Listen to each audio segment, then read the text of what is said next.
Hey guys, it is Sarah from Sarah's Crafting. Tonight's going to be a little back and forthy. I'm starting a project, a little free stitch embroidery, and I'm not sure what I'm going to do with it. So I'm kind of leaving you guys up in the air until I decide. Let me see if I can very awkwardly get this to where you can see what I am doing. I have already prepared. It is going to be on denim. I've been playing around with denim a lot, and I just traced a little freehand heart on that.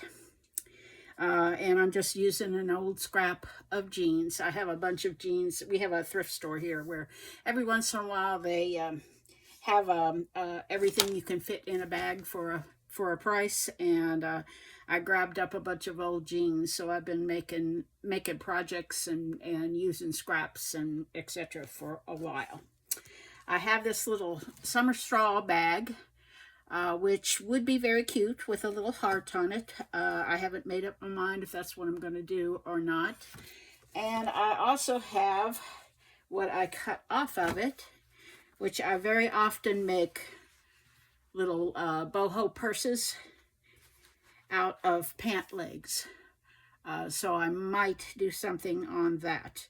I'm not sure. I usually, when I do denim and embroidery, I usually put it on like a light bag with a darker denim, or so that might turn into something different. But anyway, it is an option.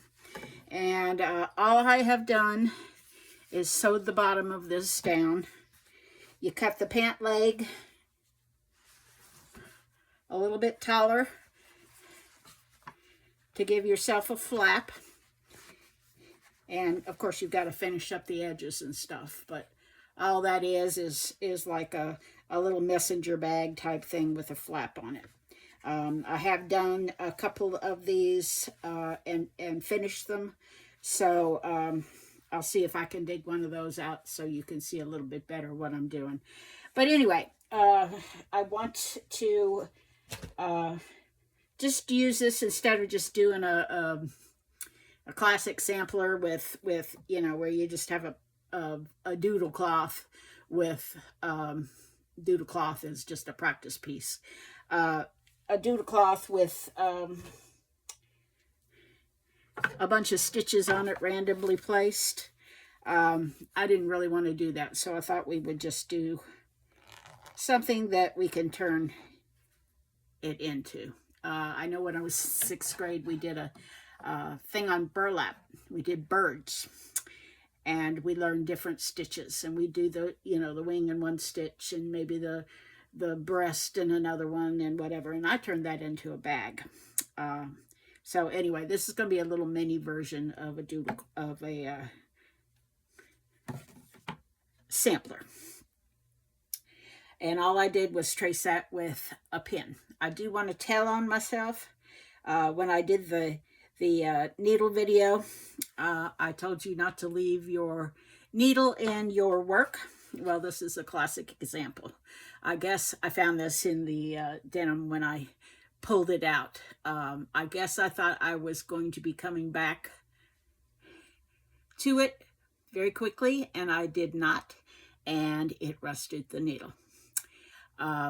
I fixed it by taking a little piece of sandpaper and just, you know, rubbing it smooth. But if you use a needle minder, you're not going to do that to yourself. So, case in point, save yourself a little trouble. You could also use, that was the purpose in the old days of the little strawberry emeries. So, all right. Now, the first thing I'm going to do is make a border. And I've just got a little grab bag of all kinds of different floss here, so I'm just going to find something, pull it out. I saw a real pretty pink in there a minute ago.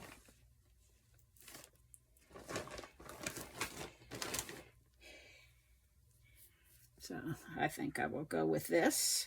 I'm looking at making this nice and summery and bright. Okay, come back here. And I like a good thick coverage when I am embroidering, so for the most part I am going to be using 6 strands. If I get to it and it looks too fat for me, I might cut it down, but we're going to start off that way and see where we're going. Particularly on the outer border, I want a good solid edge, because I want something when I cut it out, I'm either going to pink the edges or I'm going to leave a little edge and snip them so they'll ravel. And I want a good solid grounding. And as you notice, I have knotted my thread. In embroidery, it is acceptable to knot your thread. In canvas work and cross stitch, it is not acceptable to knot your thread. But you can do what they call a waist knot. And all you do is go back over here in an area where you're not going to be stitching and pull it through.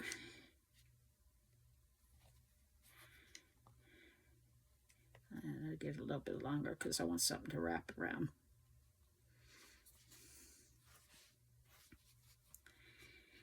And you can get that good and started. You can place it in a place where you stitch over it so it is held down. But all you do is go off a little bit, work your work, and then when you are sure that it is in a place that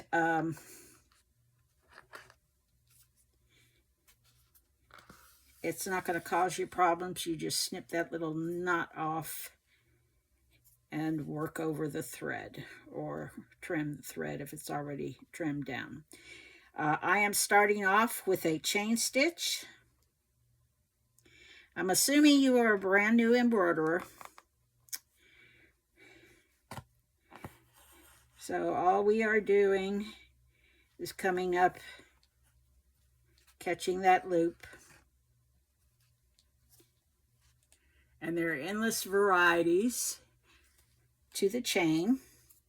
There's a company called African Embroidery. And that's the only thing they use. You get line drawings of African village people and, you know, a giraffe or a lion or, you know, whatever it is. And you are supposed to use a chain stitch and stitch everything. But the idea is to stitch it in weird colors. You know, you might have a pink lion or a purple giraffe or, you know, whatever. They're really interesting pieces when they're done. And it's kind of mindless because you're using the same stitch, but it's also very relaxing.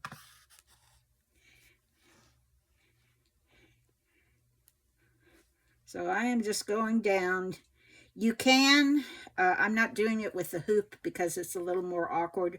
You can do it in one motion if you were working it in the hand, but as a beginning embroiderer, I would suggest that you use a hoop. It helps a lot in your tension. You're not going to have loose stitches or too tight where it warps the fabric, that kind of thing. So it's just, and there's going to be a little interest in this because this is a slightly variegated, going from light to dark pinks. So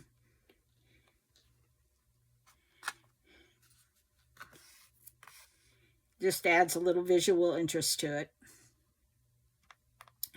And all you're doing is catching that loop. There's endless varieties of the chain stitch. The last video I did was of stitch samplers. I mean, stitch dictionaries, stitch diagrams, and both of those books had a whole chapter on chain stitches. You can make flowers with them. You can twist them. You can, um, they have one they call a magic chain, which is actually kind of cool.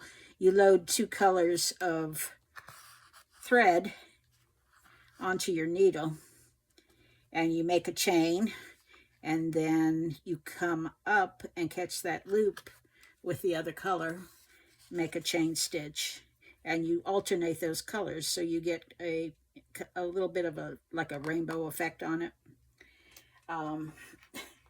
I did that with one of those African embroidery pieces for the sun, and I did like a real dark orange and then a bright yellow in a spiral, and it turned out really cute. I'm still kind of thinking about what kind of stitches I want to teach you. Surface embroidery stitches are myriad. There's certain stitches that work better on canvas, certain stitches that work better on with embroidery. Some work for both. If you got into it, there's probably 500 stitches, and some of them have 500 names, depending on, you know. I was watching a video the other day about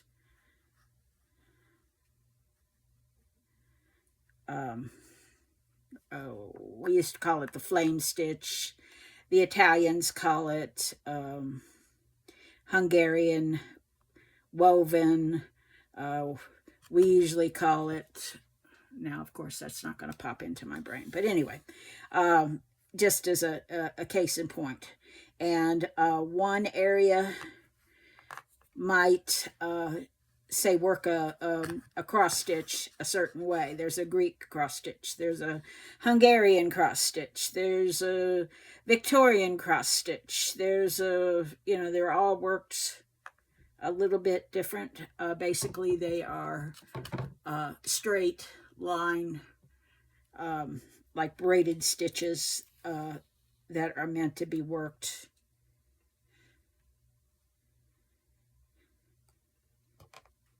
in a straight pattern. Okay. So anyway, I think I've got enough there that you can kind of see where I'm going with this. And I'm going to go all the way around.